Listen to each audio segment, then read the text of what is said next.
En occupant le bureau de Patrice Emery Lumumba pour la première fois, je pense que j'ai été traversée par une profonde vague d'émotions. Et nous allons faire du Congo les sacres de rayonnement de l'Afrique tout entière.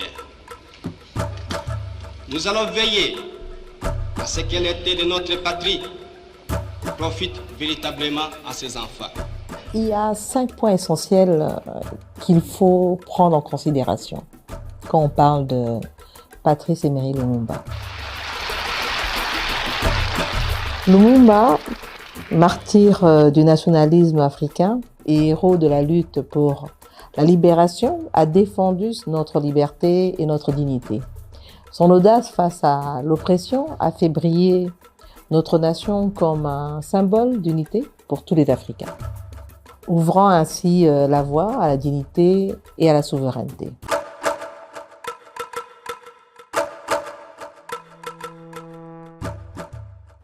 Je pense que tout le monde est d'accord pour partager le fait que Lumumba a fait preuve d'une grande détermination dans l'adversité. Lumumba, on le sait, on le dit, a sacrifié sa vie pour la République démocratique du Congo aujourd'hui. Aujourd'hui, chaque Congolais, chaque Congolaise a un rôle à jouer. Et pour cela, nous devons soutenir nos FARDC et défendre les valeurs qui renforcent notre nation.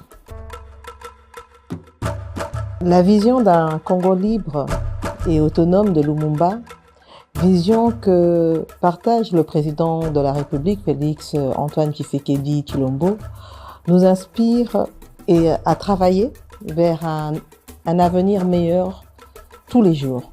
Et ça, c'est ce qui me motive à chaque fois quand je me lève le matin. C'est ça que je vois devant moi. Madame la Première ministre, chef du gouvernement de la République démocratique du Congo, Excellence. Aujourd'hui, nous faisons face à des menaces extérieures qui exploitent nos fragilités. Il est ainsi essentiel de renforcer notre unité nationale en favorisant le dialogue et en encourageant la solidarité entre tous les Congolais et toutes les Congolaises.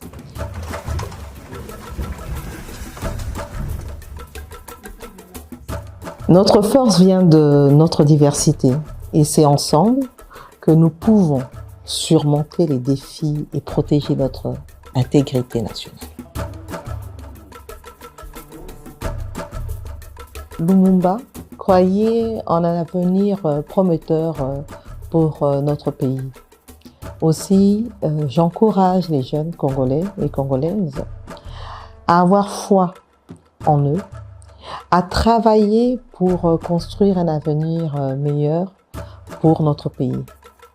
Je pense et je souhaite que cet héritage inspire chacun de nous, chacun des jeunes Congolais et Congolaises, à œuvrer ensemble pour la grandeur de notre pays, la République démocratique du Congo.